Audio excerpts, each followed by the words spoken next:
Chapter 4. Size Matters. Taking Things to New Heights. Returning to Georg Baumeister's study that overlooked the street below, Ewald decided that it was appropriate after all to take a closer look at the builder's financial affairs. So he gathered the man's accounting ledgers and began to go through them carefully. Everything seemed to be in order. After an hour of poring over figures, nothing stood out to him. He wondered how far back he would have to go in the man's records. Wanting to give his eyes a rest from the long columns of numbers, Ewald casually began searching through the drawers in the builder's desk. That was when he stumbled upon a second, smaller ledger. With a silent curse, he opened the book and chided himself for not pursuing this track of investigation earlier. In this ledger, clear for all to see, was the record of a loan he'd received from one of the wealthy bankers in town.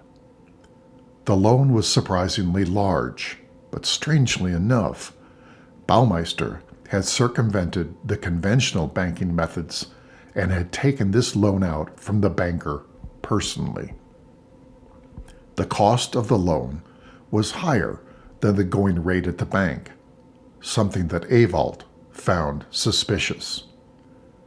It certainly seemed that Georg Baumeister had gotten himself into financial difficulty through securing a loan at a considerably higher rate than normal. Ewald felt his pulse quicken as he looked at the information.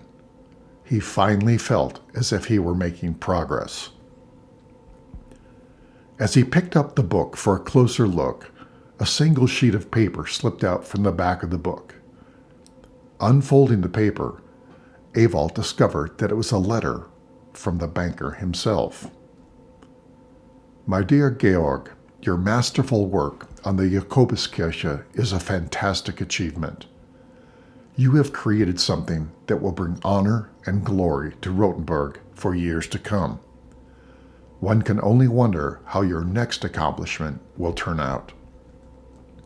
To that end, I am writing you in response to your letter, in which you outline your plan for purchasing 2 neighboring properties on the Herrengasse.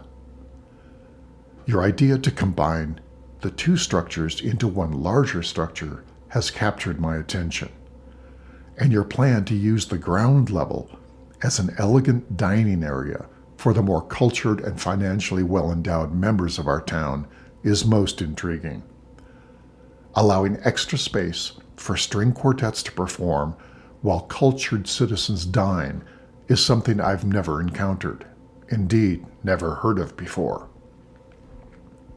Furnishing the dining space with artwork from up-and-coming artists is a brilliant idea as well.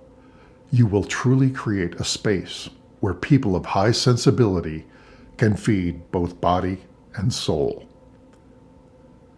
In your letter to me, I believe that you have accurately assessed the significant amount of capital required to fulfill your plans. I would suggest to you that borrowing that amount from the bank may not be feasible for several reasons.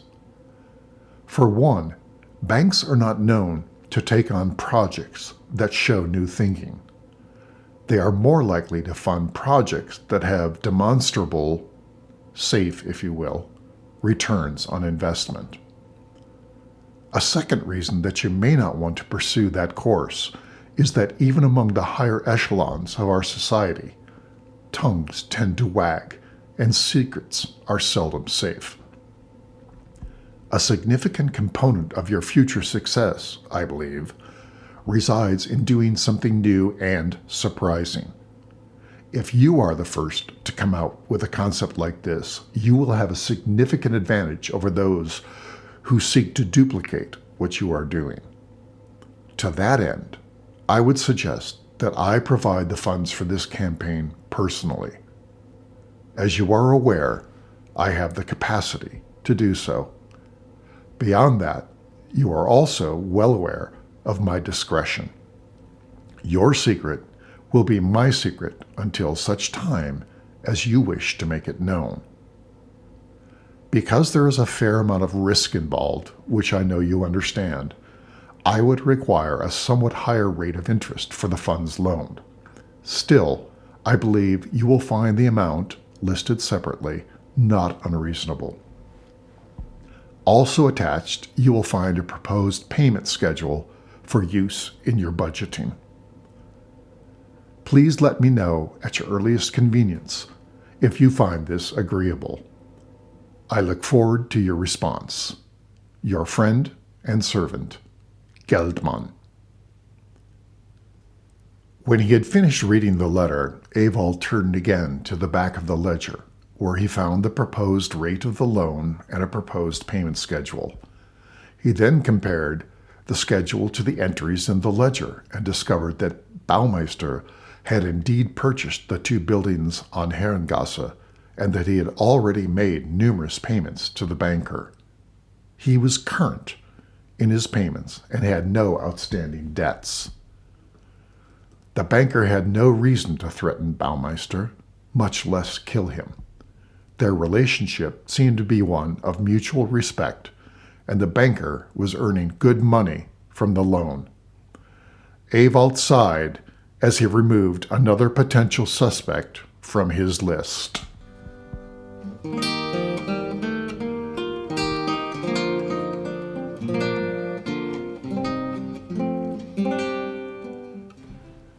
Who else might have had reason to quarrel with the builder? Who were his other acquaintances? Baumeister had hired laborers to do manual labor on the church, but there had been no rumors of any kind of grumbling about mistreatment or missed wages. On the contrary, Baumeister had a reputation for treating his workers well, and while he was certainly the master of the project, he had even taken on an apprentice to train.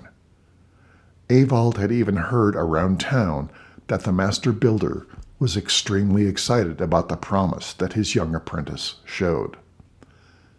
The young man was obviously talented and eager to prove himself. Ewald paced the study in his frustration and came upon a much smaller desk by the window overlooking the street. This was not a working desk, but a more casual affair. Because it was heading into the evening, Ewald lit a lamp on the small desk and noticed yet another smallish book. Picking it up, he realized it was the builder's personal journal, and he began to read by lamplight, beginning weeks before the builder's death. He was not particularly surprised at how much of the man's journal had to do with the building of the church, but far from being filled with drawings and descriptions of the process, the journal focused on more personal matters. Ewald was intrigued by how many of the entries had to do with Baumeister's interactions with his young apprentice. Initial entries heralded the young man's skill, ability to learn, and exuberance. It was clear that Baumeister was amazed at the apprentice's aptitude. Before too long, however, the comments began to take a different tone. According to the builder, the apprentice was not only exceptionally talented, but he knew it. He began telling the builder that he wasn't being adequately challenged. In a short period of time, Georg Baumeister began worrying about the young man's pride, absence of discretion, and lack of respect. He recorded multiple incidents when he had confronted the young man about his attitude. Those confrontations only made things worse. It was a quite common practice to take on an apprentice. The arrangement served both the apprentice and the master. The apprentice provided much-needed help for the master builder by taking on the more mundane tasks of a major work such as the Jakobuskirche. In return, the apprentice gained the knowledge and skills he would need to become a master builder himself. Wolfgang Brückenheim, the apprentice, was already a highly gifted designer and showed great potential as a builder. His skills and imagination belied his youth. All that he lacked was experience, and he had found that in his apprenticeship with Baumeister. But things moved too slowly for young Wolfgang. He would easily complete the tasks that the master builder gave him and ask for more to do. Unfortunately, his great skills and ambition were accompanied by an ego that had not yet been tamed. Baumeister complained in his journal that he didn't know what to do with this young apprentice. He wrote that he had sent letters to the young man's sponsors highlighting the situation. In those letters, he mentioned his fear that Wolfgang's great potential and early success had gone to his head. Baumeister was obviously torn between terminating him and giving him more responsibility. His frustration and even anger toward the apprentice was vividly recorded. In one of his later entries, Baumeister described being in the final stages of construction, during which the 2 towers of the great church were to be built. In a final effort to give the young man a challenge worthy of his talents, and perhaps to give himself some rest, Baumeister recorded his decision to allow Wolfgang to design and build one of the towers. But he closed that day's journal with the admission that if Wolfgang couldn't control his ambition and ego, severe steps would have to be taken. Then the entries into the journal abruptly stopped, several weeks before work on the church was completed, and months before Baumeister's death. Had the two worked out their differences, or was the builder simply too busy and tired to write more? Something nagged Ewald's thoughts. Nowhere was there any mention of money. Young Wolfgang had never demanded increased compensation. Money was a typical motivation for murder, but it didn't seem to play a role in this case. The topic simply never came up in any of Baumeister's writings. So what would have driven the young apprentice to kill his master? Looking out the window, Ewald could hear the bells in the town hall chime and noticed how late it was. He'd been working since dark morning, and now the darkness of the evening had taken over. Frustrated, tired, and thirsty at the end of a long day of sleuthing, he left the builder's home and walked down to the one local tavern that was open late. Zur Hölle, to hell. As he walked, he repeated the well-known statement of the locals: if it's late and you don't know where to go, you can always just go to hell. Like many other local taverns, the later the hour, the looser the tongues of the patrons, and that is exactly what Ewald was counting on.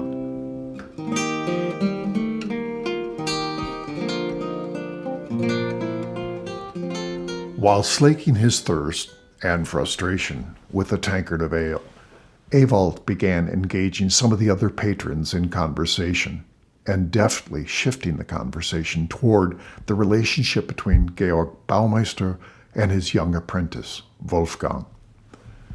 Their lips adequately lubricated with ale, the tavern's patrons eagerly joined in the conversation.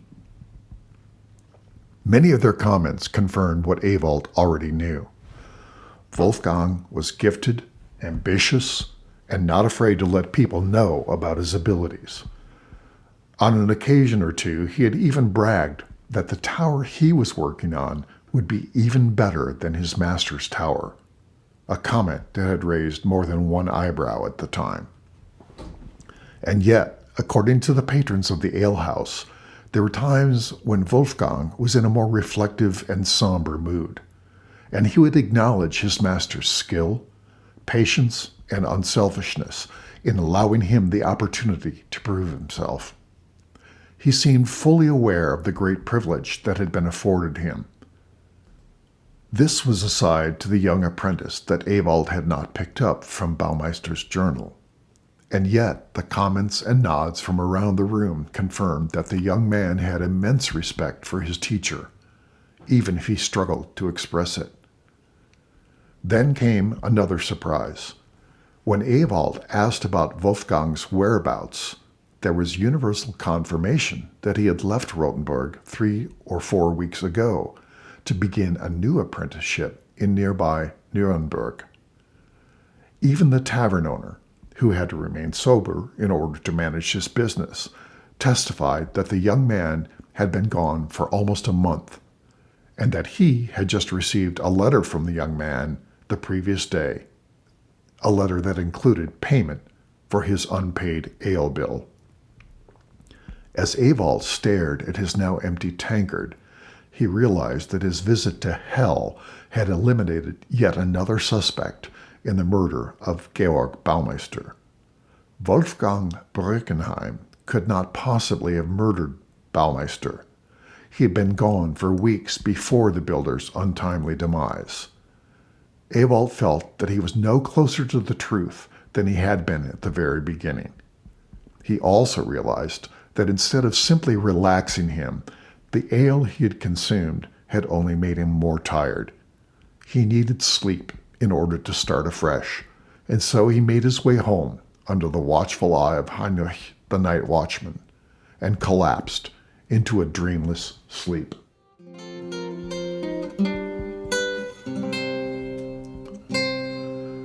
Early the next morning, Ewald awakened just before dawn.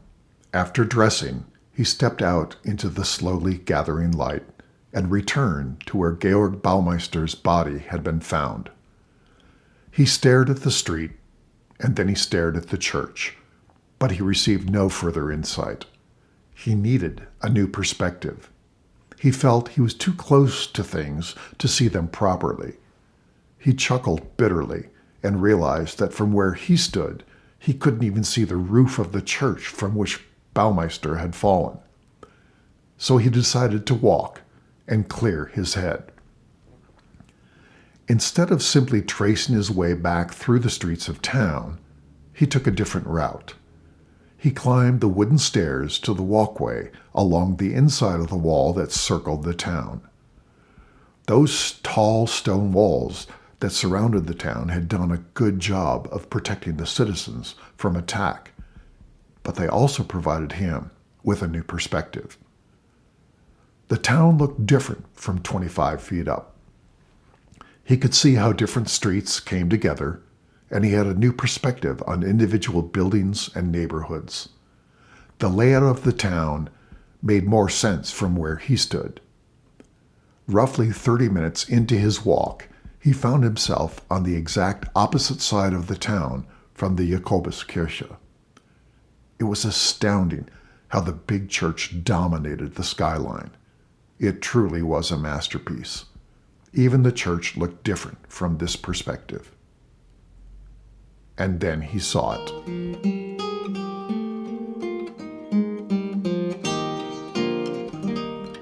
It was something he'd been too close to see before.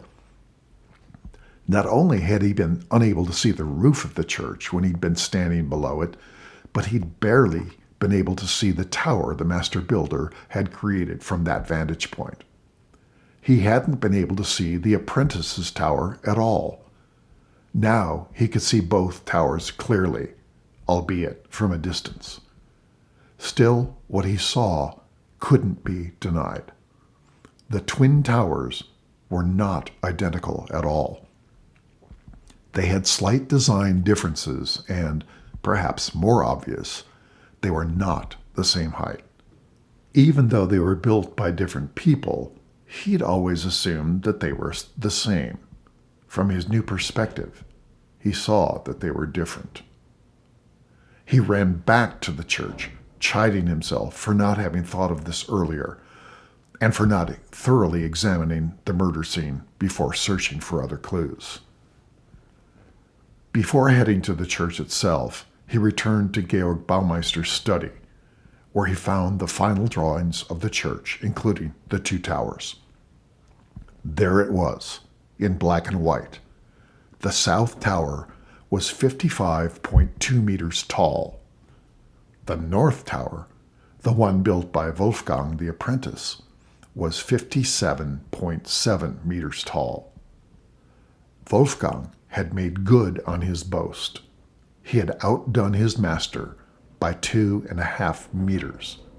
It wasn't a huge difference, but it could be clearly seen from the proper vantage point, and it surely wouldn't have escaped the notice of the master builder.